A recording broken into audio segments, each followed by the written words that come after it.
So this is example 14, and this example we have to solve by using cross multiplication method. The example is like this. From a bus stand in Bangalore, if we buy 2 tickets to Malleshwaram and 3 tickets to Yeshwanthpur, the total cost is 46 rupees. But if we buy 3 tickets to Malleshwaram and 5 tickets to Yeshwanthpur, the total cost is 74. Find the fares from the bus stand to Malleshwaram and to Yeshwanthpur. तो हमको fair पता लगाना है. 2 different condition दी है. क्या पता लगाना है? जो पता लगाना है उसको अज्यूम कर लो. लेट्स मल्लेश्वरम जाने के लिए बेंगलोर से हमारे x रुपीज़ लगते हैं और यशवंतपुर जाने के हमारे सपोज y रुपीज़ लगते हैं. तो we can form 2 linear equations. तो let's write it that way कि let x be the fare from the bus stand in Bangalore to Malleshwaram and rupees y to Yeshwanthpur. And if this is the case, based on the above equation, we can say कि 2x plus 3y is equal to 46. क्यों 2x? 2 tickets लिए थे मल्लेश्वरम की जिसकी cost है x rupees और हमने 3 tickets लिए थे यशवंतपुर के जिसकी कॉस्ट है y. तो 2 into x plus 3 into y, total खर्चा कितना गया था 46, दैट इज़ 46.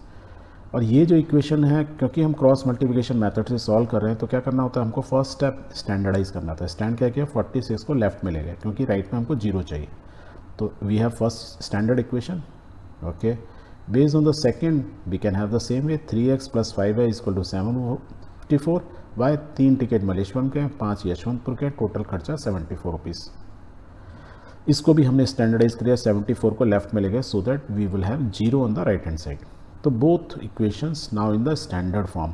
अब क्रॉस मल्टीप्लिकेशन हम इजीली कर सकते हैं. तो क्या करते हैं हम इसमें, पहले x को लिखते हैं और कोफिशिएंट कौन से लिखते हैं अदर देन x, कौन से y के और कांस्टेंट के. तो उनको लिख लो 3, 5 माइनस 46, 74. और इनको फिर क्या करते हैं, क्रॉस मल्टीप्लाई करते हैं. जब क्रॉस मल्टीप्लाई करते हैं तो क्या लिखते हैं हम, x divided by 3 into minus 74 और लेफ्ट साइड से -5 से मल्टीप्लाई का 5 इंटू 46 करेंगे पर बीच में क्या लगाएंगे साइन, माइनस. हो गया. फिर क्या करते हैं, y के कोफिशिएंट देखते हैं. y को छोड़ के मतलब बाकी कोफिशिएंट मीन्स 2 और 3 माइनस 46, 74. तो उनको एग्जैक्टली सेम नीचे रखो और उनको क्रॉस मल्टीप्लाई करना है.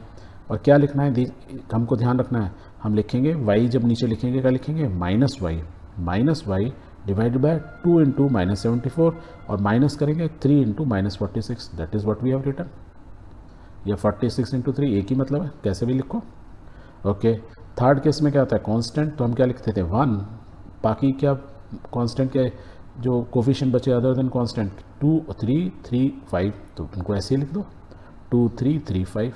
बस क्या करना है, इनको इज इक्वल टू हमको मल्टीप्लाई करना है, लेफ्ट से स्टार्ट करें 2 इंटू 5 माइनस 3 इंटू 3. तो राइट इट दैट वे. अब इससे हमको डायरेक्टली क्या है, x और y निकाल सकते. तो इसको सॉल्व कर लो, जो नीचे नंबर्स दिए हो. पहले x को देखो हम ऐसे लिखेंगे, x 3 और minus 74 minus 22 minus minus plus हो गया 230.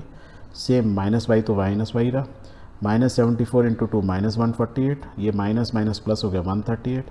यहाँ क्या हुआ, तो 5 2 ज़ा 10 और माइनस 3 3 ज़ा 9.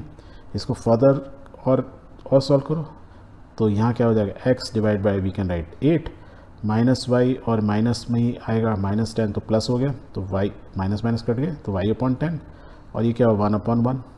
अब यहाँ से x और y की वैल्यू निकाल सकते हो इजीली. तो x इज इक्वल टू क्या होगा, मैं यहाँ पर ले जाऊँ तो 8 और y इज इक्वल टू क्या होगा 10. तो आई कैन राइट इन दोनों को कंपेयर करके किस किस को, फर्स्ट और लास्ट कॉन्स्टेंट को. So I can write x is equal to 8 और y is equal to 1. So that is what we gate.